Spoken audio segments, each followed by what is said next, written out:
Now we're going to go for the Man Great Coaches Show with assistant coach Curtis Pereverzoff. Curtis, we got you, right?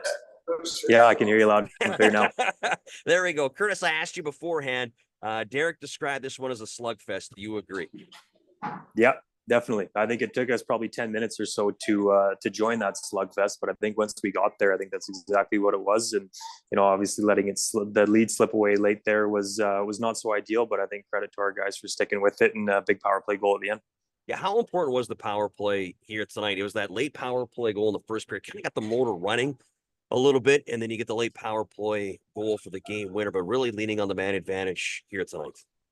Yeah, I think that's been, obviously one of our stronger suits throughout the season. We have a pretty strong power play. I think tonight we're 3 for 6 or so.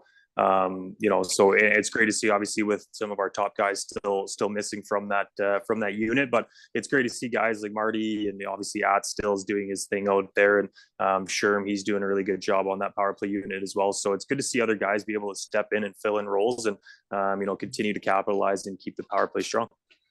I think PA definitely recognizes you guys have a very skilled team. They have some skill obviously as well, but they have a bigger, heavier team and they play that way. Are you concerned at all moving forward in terms of if you run into these teams, bigger, heavier teams at playoff time, or are you comfortable where you guys are at with your additions right now? Well, I think, obviously we recognize that there's a level of toughness that enters once the playoffs come around and then the end of the stretch of the season. But, I think we have to stay true to what gives us success. And, like we have a skilled team, we have a fast team, we have a team that can make plays. I think adding a guy like Kovacevic there has been a huge addition for us, just to provide a little bit more grit and toughness. But at the same time, he also adds some skill and someone who can make plays. And he's now got a couple with us as entering, but he can also drag guys into the fight. I think he's doing that. And I think the rest of the guys are going to follow suit. Excellent. You guys give up 53 shots here to PA. Are you concerned about giving up the number of shots, or are you more concerned about the quality shots? They did seem to get a lot of shots from the point and get a lot of traffic to the front of the net.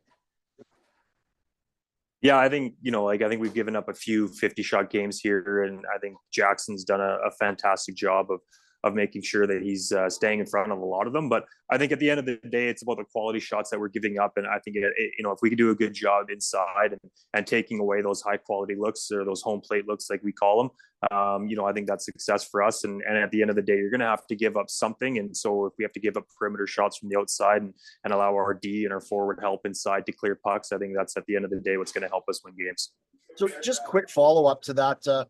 I made the comment during the game that I haven't seen another team get as many shots through from the point as PA. They seem to find a way just to get it through that first block and get it to the deflection stage. Is there anything different that you guys can do, or you're really just putting your trust in Jackson Unger and the D-man to clear away what's in front?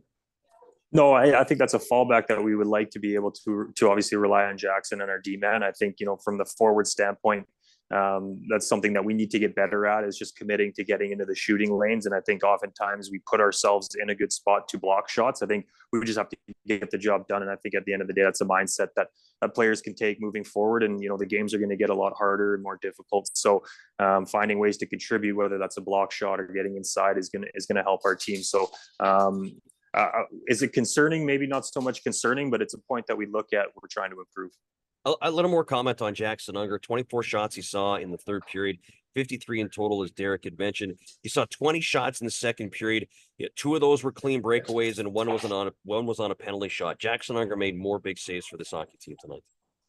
Yeah, and he continues to do so. It seems like game in and out, he's always coming up with 2, 3, 4 big saves that either keeps the lead up or keeps us in a game. And I think tonight was again the same. Obviously, we don't want to be turning the puck over at the blue line and be chasing and penalty shots or breakaways. But I think there's a sound confidence that the guys have in him, that if we get put in a tough spot where we're chasing or have a breakaway, I think the first thought is Jackson's going to make this save and we can go back down the other end. And fortunately enough, he was able to do that tonight.